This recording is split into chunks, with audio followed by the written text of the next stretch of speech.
কখনো রোদ, কখনো বৃষ্টি।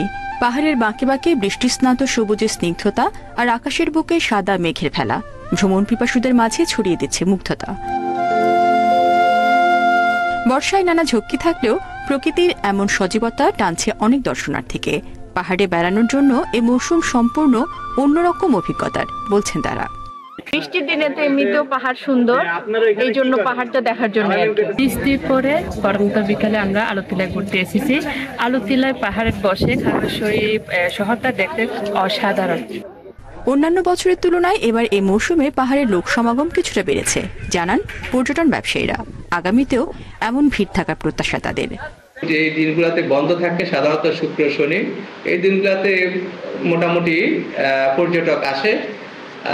আশা করি এই সৌন্দর্য উপভোগ করার জন্য পর্যটক সামনের দিকে আসবে বলে আমি মনে করি।